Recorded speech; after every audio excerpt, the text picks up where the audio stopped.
Hoy comenzamos nuestra segunda parte de esta última lección, la lección número 13, Imágenes del Fin, de este segundo trimestre del año 2025. El domingo estuvimos analizando la historia de Jonás y vimos que Jonás tenía un corazón muy diferente al Dios que él profesaba seguir. Y dejamos el estudio preguntándonos qué corazón tenemos, el de Jonás o el de Jesús. Hoy vamos a continuar esta historia y alcanzar para hablar de Babilonia y Belsasar hoy en esta última edición de Estudiemos Juntos. Quédate con nosotros.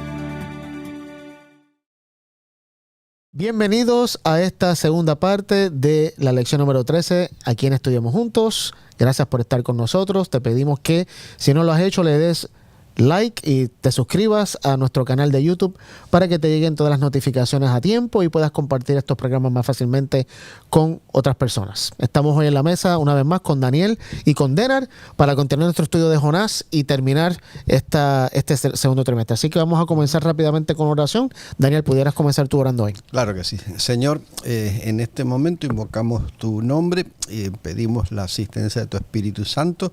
Rogamos, Señor, que al terminar nuestros corazones estén deseosos de contemplar el beneficio y la hermosura que será el fin de los tiempos cuando el Señor Jesucristo nos redima y podamos acceder a la eternidad.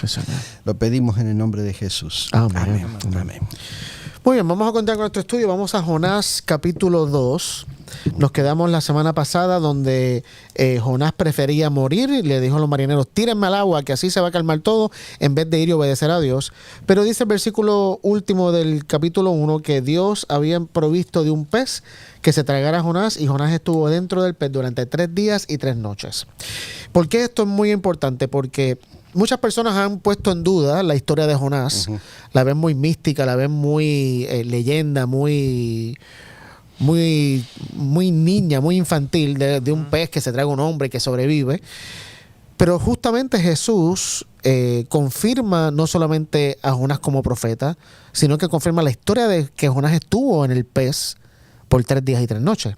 Vamos rápidamente ahora, antes de leer Jonás 2, Mateo capítulo 12.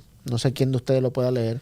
Mateo capítulo 12, versículos 38 al 42. De paso, mientras lo busca Denar para leerlo, como nosotros leemos en las lecciones de los niños, le hemos siempre recalcado, si no le haces caso a la palabra de Dios, un pez te va a tragar, ¿no es cierto? Mira, o sea, el énfasis que hicimos es desobedece y viene la consecuencia y te vas a morir. ¿Por qué no hicimos el énfasis en que a pesar de desobedecer, allí en tu peor condición, el Señor te puede salvar y restaurar? O sea, no. Es verdad.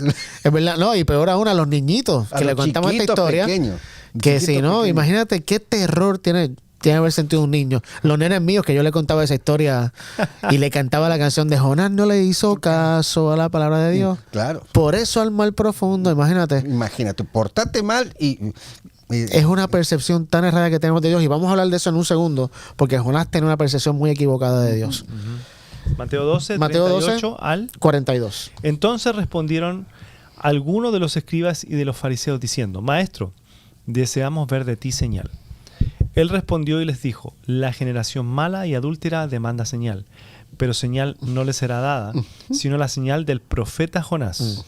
Porque como estuvo Jonás en el vientre del gran pez 3 días y 3 noches, así estará el Hijo del Hombre en el corazón de la tierra 3 días y 3 noches.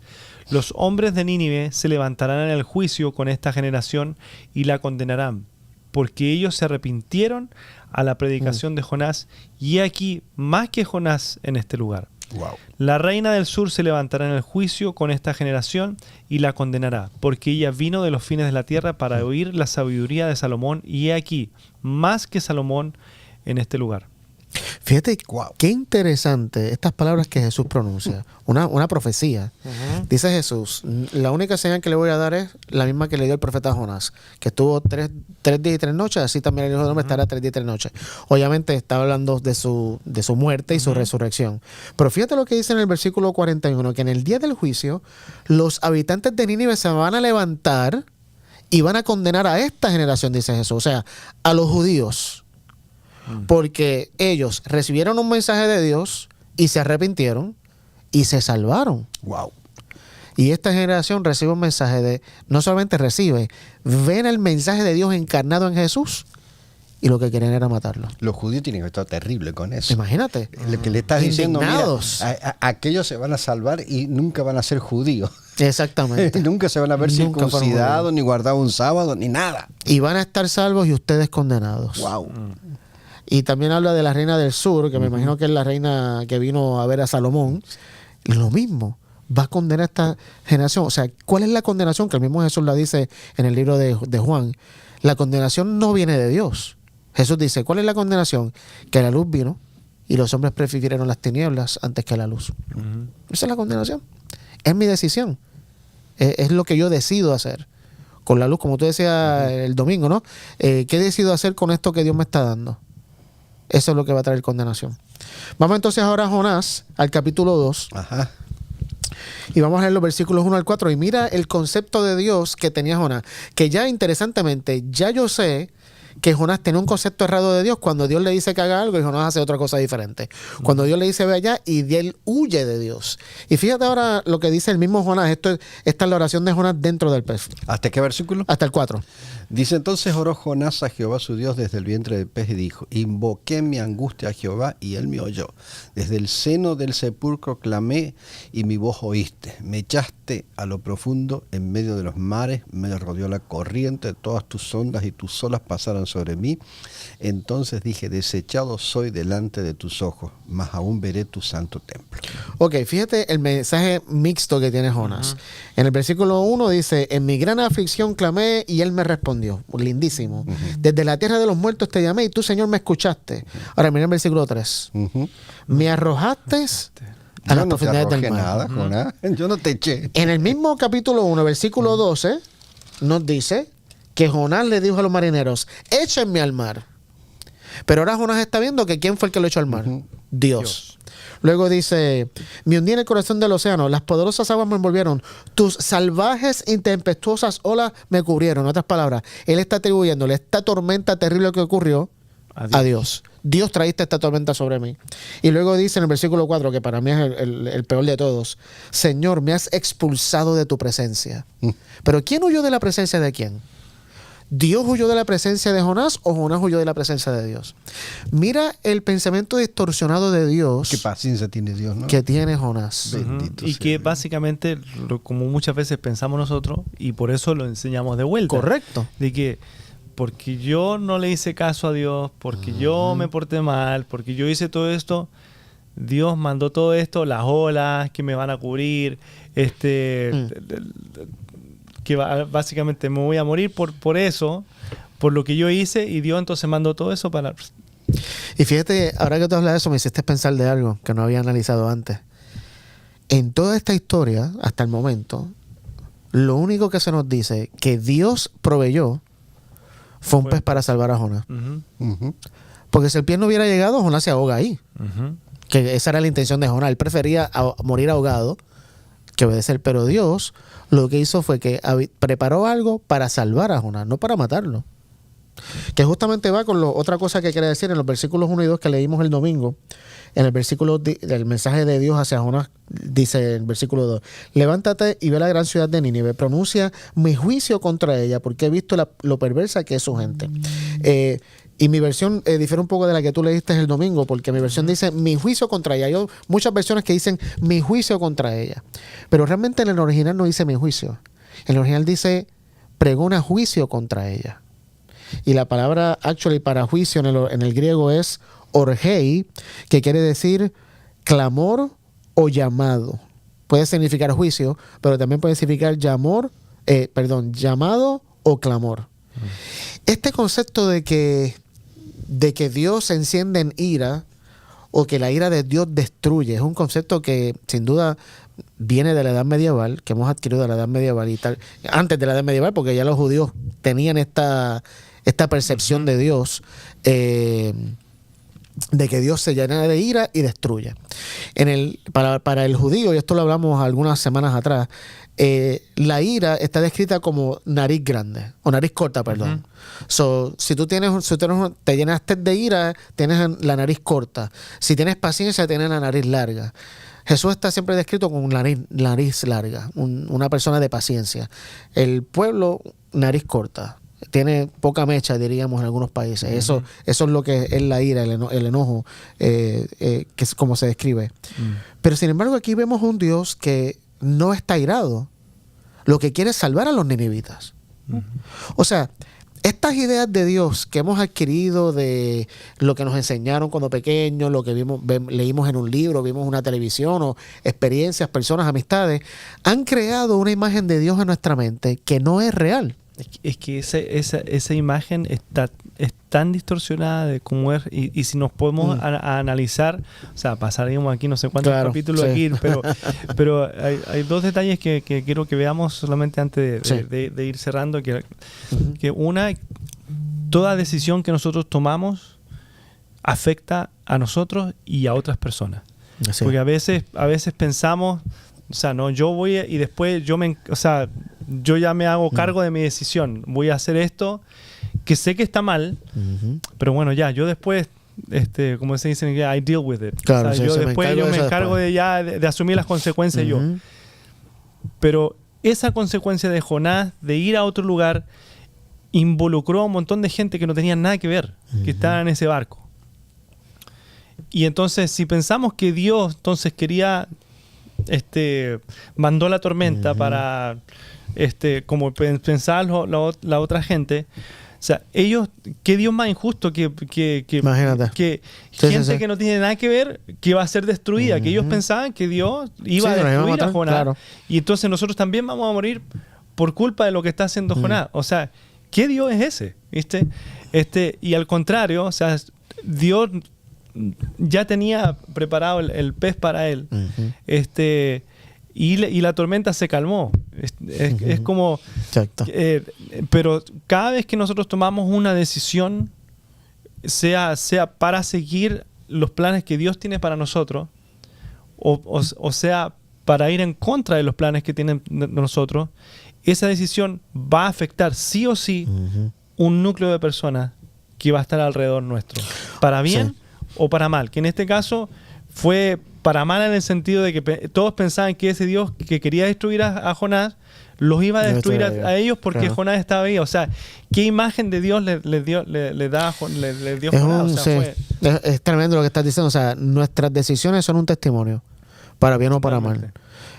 Y más adelante vamos a ver algo de otra dinámica que pasó allí. Mira, la gente de Nínive sobreabunda el pecado.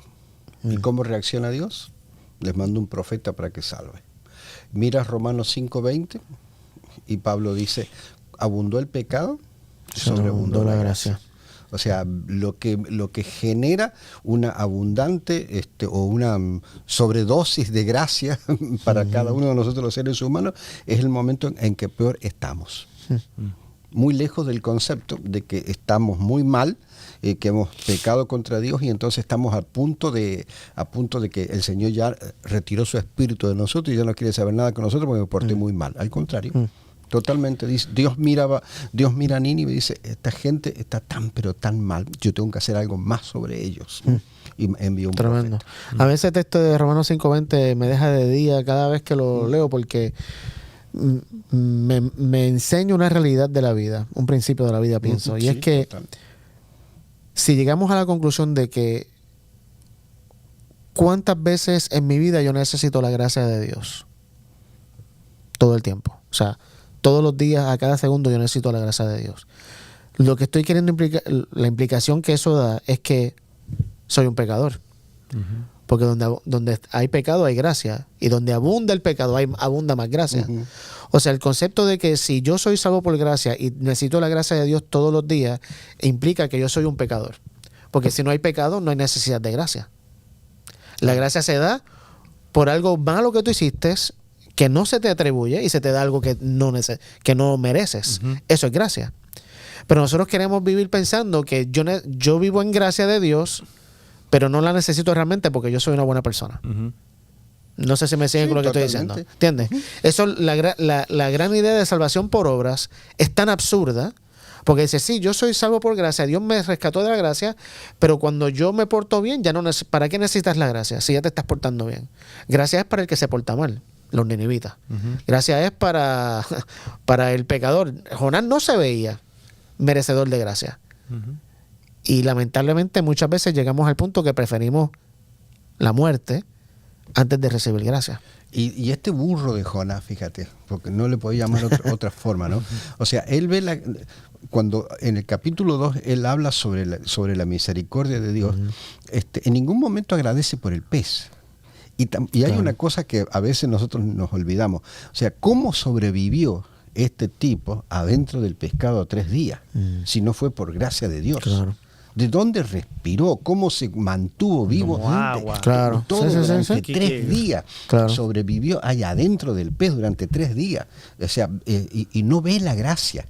No ve la gracia. O sea, él ve mira qué cosa, él puede ver ve la gracia de Dios sobre los ninivitas al final. Yo sabía que tú eras bueno con él, pero no la ve en él. Claro.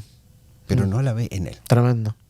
Realmente es una condición terrible. Y fíjate que Jonás está cosechando las consecuencias de sus decisiones, pero le atribuye a Dios esas consecuencias de las consecuencias. decisiones. Fuiste tú.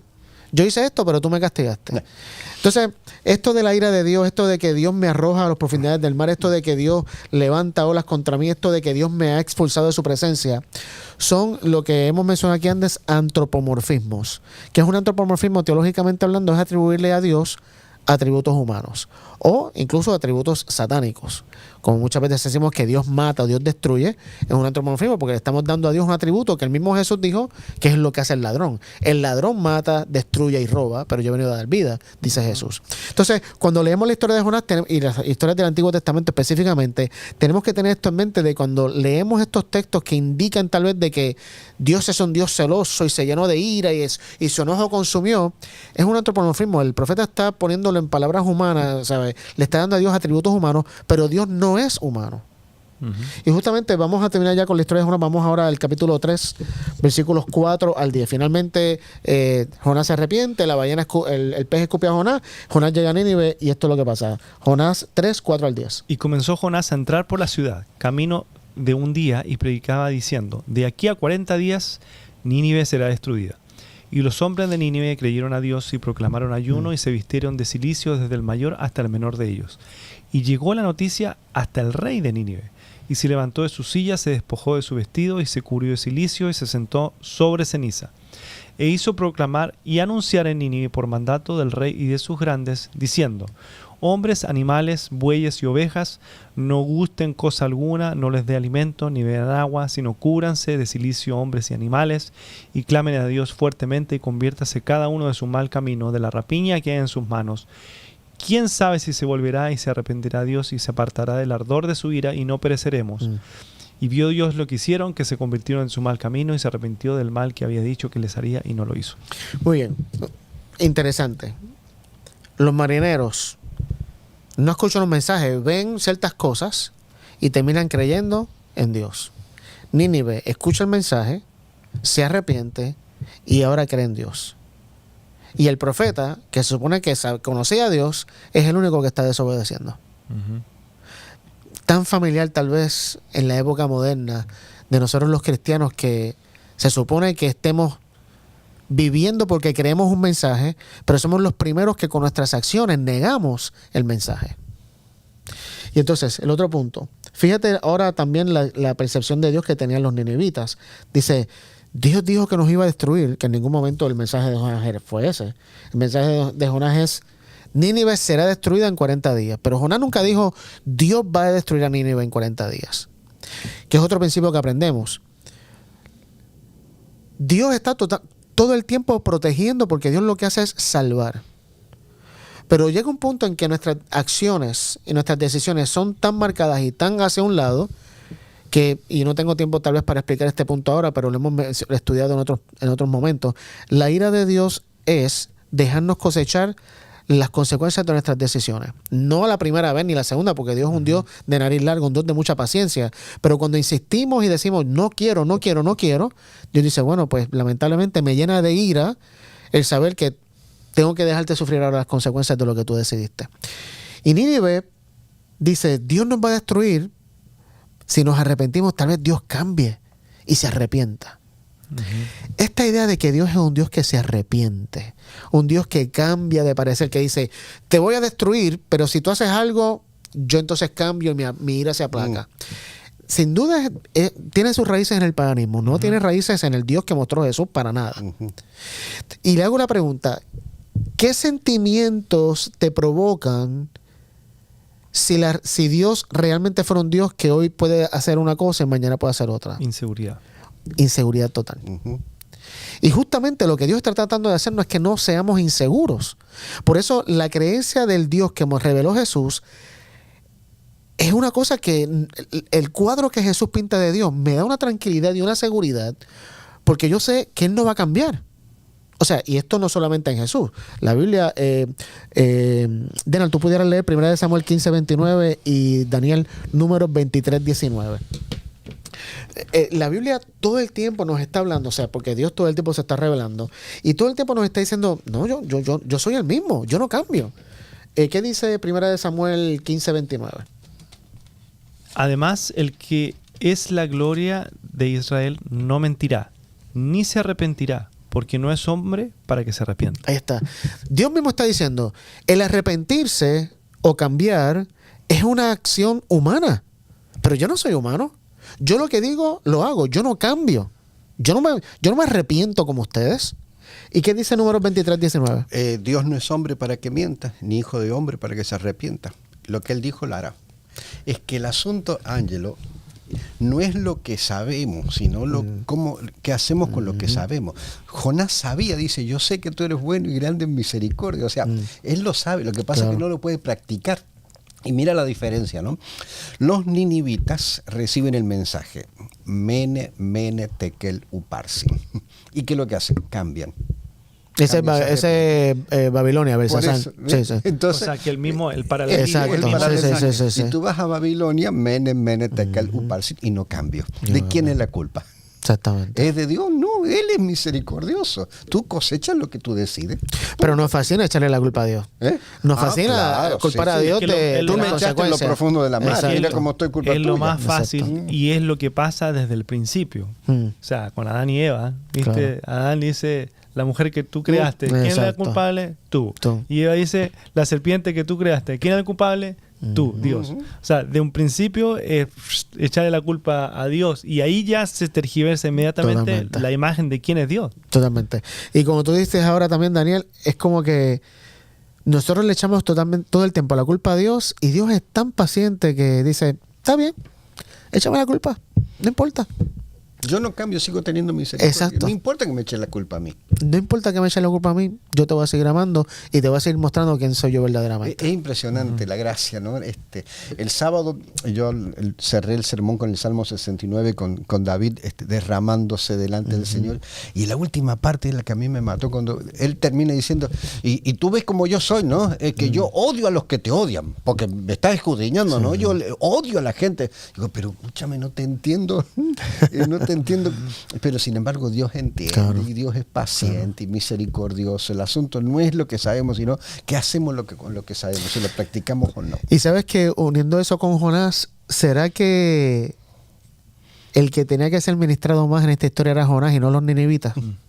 Los ninivitas tal vez era una adición a la misión original que Dios tenía, pero era enseñarle algo al profeta. Y no necesariamente tanto a los ninivitas. Quiero terminar esta parte de Jonás con dos cosas. Una, Dios no cambia, Dios no se arrepiente. Pero sí hay una cosa que Dios cambia. Y yo le doy gloria a Dios que Dios hace esto. Y esto está en Deuteronomio 23:5, donde nos dice la Biblia.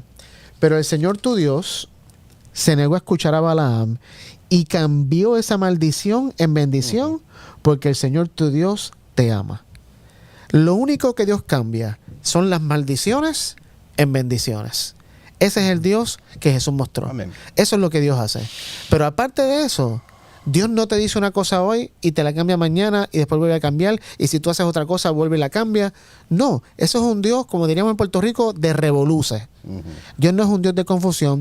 Dios no es un Dios de revolú. Dios no es un Dios que te dice una cosa hoy y mañana otra. No, Dios no cambia. Dios no se arrepiente. Y si Dios va a cambiar algo, no es algo que dijo. Es que va a cambiar la maldición de nuestras decisiones que cosechamos en bendiciones si lo dejamos. Gloria a Dios por eso. Si lo dejamos. Gloria a Dios por eso. Entonces, terminamos con Jonás en el capítulo 4, los versículos 1 al 3, donde nos dice, este cambio de planes molestó mucho a Jonás cuando Dios perdona a Nínive y se enfureció. Entonces le reclamó a Dios, mira, Señor, no te dije antes de salir de casa que tú harías precisamente esto. Por eso huí a Tarsis. Sabía que tú eres un Dios misericordioso y compasivo, lento para enojarse y lleno de amor inagotable. Estás dispuesto a perdonar y no destruir a la gente. Quítame la vida ahora, Señor. Prefiero estar muerto y no vivo si lo que yo predije no sucederá. ¿De qué vale saber la teología correcta, tener la doctrina correcta, estar en la iglesia correcta, tener la dieta correcta, tener el cuerpo correcto, la salud correcta, si ignoras lo más importante de todo? Si no vives, si no actúas de acuerdo a la luz, como llevas diciendo Daniel. O sea, de nada vale la luz que tenemos si no la ponemos en práctica. Y eso yo creo que era lo que Dios quería mostrarle a Jonás. Jonás, tú estás mal. Tú sabes, tú tienes todo este conocimiento, pero a la hora de la verdad, de nada te vale porque no lo estás aplicando. Estás viviendo algo contrario a la luz que has recibido. ¿Cuántos de nosotros estamos viviendo contrario a la luz que hemos recibido? ¿Y qué hubiese cambiado si la familia de Jonás viviera en Nínive? Oh.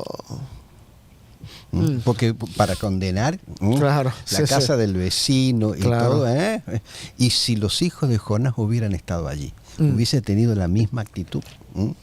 Seguramente hubieras cambiado bastante la actitud de Jonás. Bueno, quiero terminar con esto rapidito porque no se menciona mucho, pero es un paralelismo. 3 minutos que vamos a estudiar en 3 minutos ahora. Son 3 versículos nada más.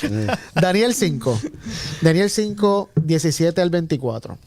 Daniel 5 es la historia, obviamente, de la caída de Babilonia, cuando Belsasar, sabemos la historia, trae todos los utensilios, hace la fiesta, orgiástica, diría Joel, una fiesta orgiástica, y estaban todos allí, y de momento sale la mano en la pared, que escribe Mene Mene Tekel Parsin, nadie sabía lo que significaba, y llaman a Daniel para que interprete la visión. Y este es el mensaje que Daniel le da al rey. ¿Quién lo puede leer? Daniel 5, 17 al 24, ya con esto terminamos. Daniel es el Daniel. más rápido. Daniel 5, 17 al 24. Entonces Daniel respondió y dijo delante del rey, tus dones sean para ti y da tus recompensas a otros. Leeré la escritura al rey y le daré la interpretación. El Altísimo Dios, oh rey, dio a Nabucodonosor tu padre el reino y la grandeza, la gloria y la majestad. Y por la grandeza que le dio, todos los pueblos, naciones y lenguas temblaban y temían delante de él. A quien quería mataba y a quien quería daba vida. Engrandecía a quien quería y a quien quería humillaba. Mas cuando su corazón se ensoberbeció y su espíritu se endureció en su orgullo, fue depuesto del trono del reino y despojado de su gloria. Y fue echado de entre los hijos de los hombres y su mente se hizo semejante a la de las bestias y con los asnos monteses fue su morada. Hierba le hicieron comer como a un buey, y su cuerpo fue mojado con el rocío del cielo hasta que reconoció que el Altísimo Dios tiene dominio sobre el reino de los hombres y que pone sobre él al que le place. Y tú, su hijo Belsasar, no has humillado tu corazón sabiendo todo esto, sino contra el Señor del cielo te has ensoberbecido e hiciste traer delante de ti los vasos de su casa. Y tú y tus mujeres y tus concubinas bebisteis vino en ellos. Además de esto, diste alabanza a dioses de plata y oro, de bronce, de hierro, de madera y de piedra, que ni ven, ni oyen, ni saben. Y al Dios en cuya mano está tu vida y cuyos son todos tus caminos, nunca honraste. Entonces, de su presencia fue enviado la mano que trazó esta escritura. Y la escritura que trazó es Mene Mene Tekel Uparsin. Para mí esto es impresionante. Jonás y Belsasar son los mismos. Mm.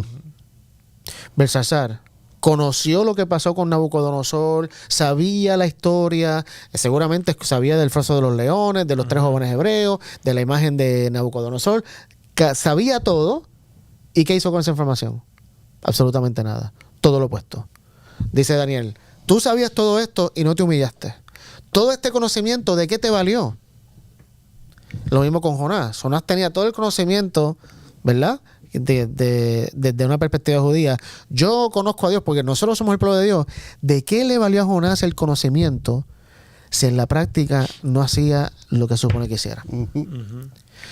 ¿Cómo adaptamos esto con el fin del tiempo? Sabemos que hay un mensaje que se está dando ahora, que es el mismo mensaje que va, o sea, el mensaje del Antiguo, del Nuevo Testamento y de la crisis final es el mismo.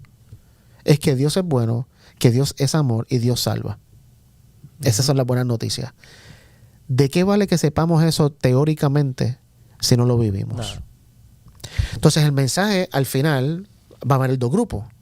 Va a haber un grupo que va a ser como Nínive, que va a escuchar el mensaje y va a decir, no, yo me quiero arrepentir. Y arrepentimiento justamente es un cambio de mente. Un cambio de mente, una metanoia, como decimos. Tenemos hoy la camisa de metanoia, ¿no? Es un cambio de mente con respecto a nuestras ideas de Dios. El arrepentimiento es pensar lo correcto sobre Dios. No pensar que Dios me tiró a lo profundo, que levantó una tempestad, que no. Es pensar, no, Dios es bueno.